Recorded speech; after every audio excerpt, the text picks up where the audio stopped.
নমস্কার, আমি শিপ্রা। আমার চ্যানেল শিপ্রার কিচেন কথায় সকলকে স্বাগত। আজ আমি চলে এসেছি একটি মিক্সড ভেজিটেবল রান্না করার জন্য। দেখুন এই ভেজিটেবল রান্না করতে কি কি লাগে আর কেমনভাবে আমি এটাকে তৈরি করি।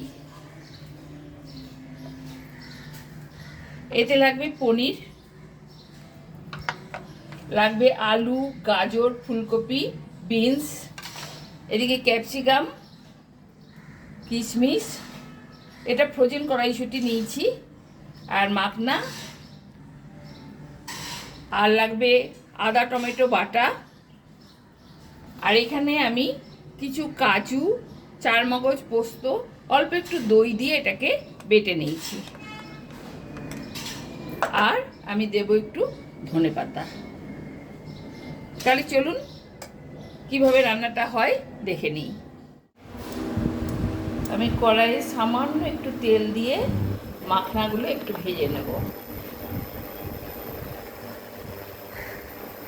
দেখুন একদম অল্প 1 টিস্পুন তেল দিয়েছি, এতে এই মাখনাগুলো একটু ভেজে নেব।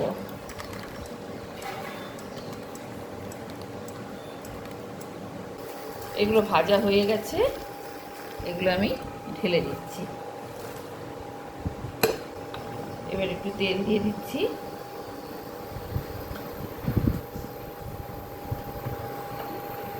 এর মধ্যে একটু অল্প করে একটু ঘি দিয়ে দিচ্ছি।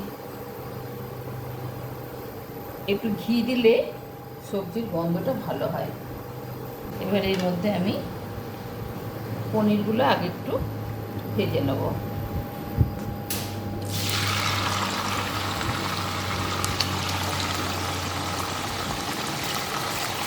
পনিরগুলো হালকা করে একটু ভেজে নেব। দেখুন পনিরটা হালকা ব্রাউন হয়ে গেছে, এবার আমি এটাকে তুলে নিচ্ছি। এবার আমি এতে ক্যাপসিকামটা ভেজে নিচ্ছি, হালকা ভেজে তুলে নেব, তাহলে কালারটা খুব ভাইব্রেন্ট থাকবে। এর সঙ্গে কিশমিশটাও দিয়ে দিচ্ছি। পনিরটা আমি ভেজে তুলে নিয়েছি, এর মধ্যেই আমি কিশমিশটা আর ক্যাপসিকামটা তুলে নেব। হয়ে গেছে, দেখুন কালারটা কত বেশি ভাইব্রেন্ট হয়েছে। কিশমিশটাও ভাজা হয়ে গেছে, আমি এবার এর মধ্যে তুলে নিচ্ছি। এবার আমি এতে আলুগুলো দিয়ে দেব।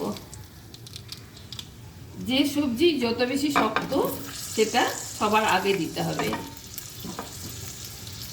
যেটা সেদ্ধ হতে দেরি হয় সেই সবজি আগে দিতে হবে এবং চাপা দিয়ে দিয়ে ভাজতে হবে। দেখুন আলুটা অনেকটাই ভাজা হয়ে গেছে, এবার এর মধ্যে আমি গাজর দিয়ে দিচ্ছি। একটু নুন দিয়ে দেব, তাহলে নরম হবে, তাড়াতাড়ি সেদ্ধটা হবে।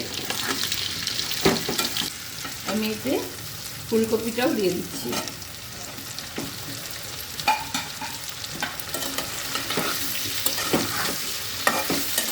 এটা ভাজা হোক, চাপা দিয়ে দিচ্ছি। এবার আমি ঢাকনাটা খুলে দেখে নিচ্ছি। এবার দেব বিনস।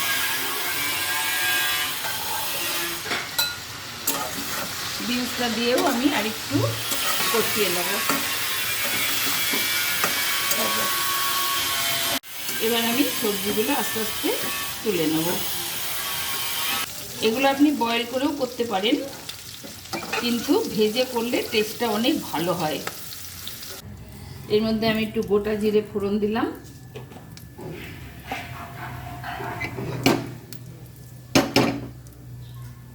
দিয়ে এর মধ্যে আদা, লঙ্কা, টমেটোটা ছেড়ে দিলাম।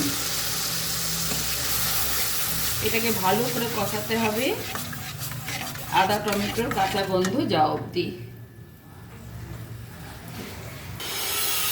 এর মধ্যে একটু হলুদ দিলাম অল্প একটু, আর কাশ্মীরি লঙ্কার গুঁড়ো দিলাম। ছোট চামচের 2 চামচ।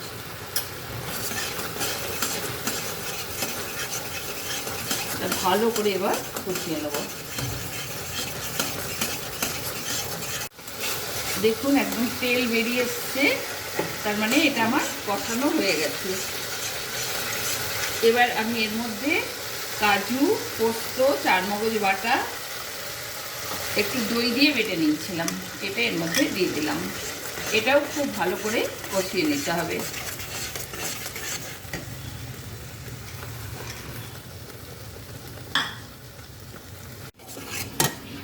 এর মধ্যে এবার আমি একটু চিনি দিতে হবে, একদম ছোট্ট চামচ, সেই জন্য আমি এতে 4 চামচ চিনি দিলাম।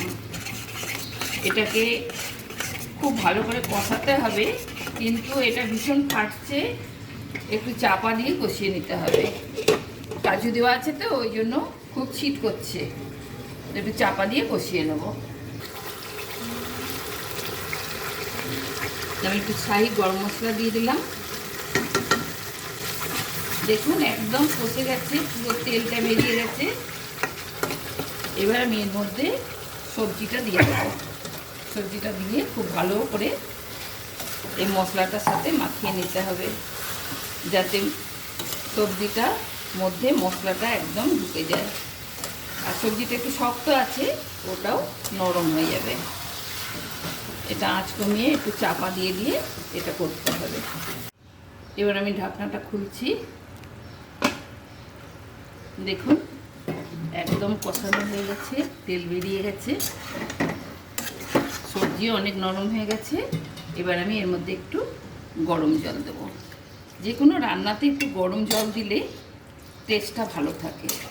খুব বেশি দেব না জল, কারণ এটা আমি মাখো মাখো রান্না করব, বেশি ঝোল রাখবো না, গ্রেভিটা কমই থাকবে, সেই জন্য আমি একটু জলটা কম দিলাম। এবার এটাকে একটু চাপা দিয়ে দেবো, তারপর বাকি সব জিনিস মেশাবো। এবার এর মধ্যে আমি এই ফ্রোজেন কড়াইশুঁটি, পনির, কিশমিশ সব দিয়ে দিলাম। এর মধ্যে আমি এবার একটু গোলমরিচের গুঁড়ো দেবো। এটা কিন্তু আমি একদম নিরামিষ রান্না করছি, এতে আমি পেঁয়াজ রসুন কিছু দিইনি। পুজো বাড়িতে আপনারা এরকম রান্না করে খেতে পারবেন। এটা সব কিছু দিয়ে খাওয়া যাবে, রুটি, লুচি, পরোটা, নান, আবার রাইস দিয়েও খাওয়া যাবে। এটা চাপা দিয়ে আর একটুখানি করে নেব।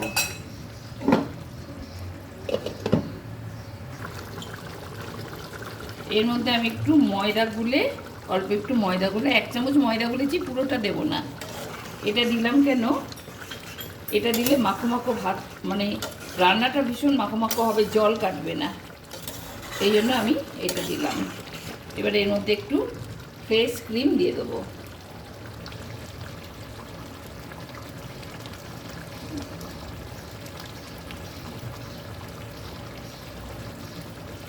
আর দেব একটু ঘি, আর দেব একটু ধনে পাতা।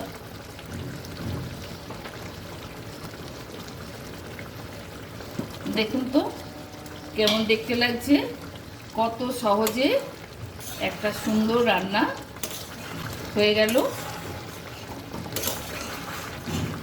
এবার এটাকে আমি পরিবেশন করে দেবো। তাহলে কেমন লাগলো আমার রান্না করা এই মিক্সড ভেজিটেবল? আপনারা কিন্তু ঠিক এইভাবেই রান্না করবেন এই নিরামিষ মিক্সড ভেজিটেবলটি।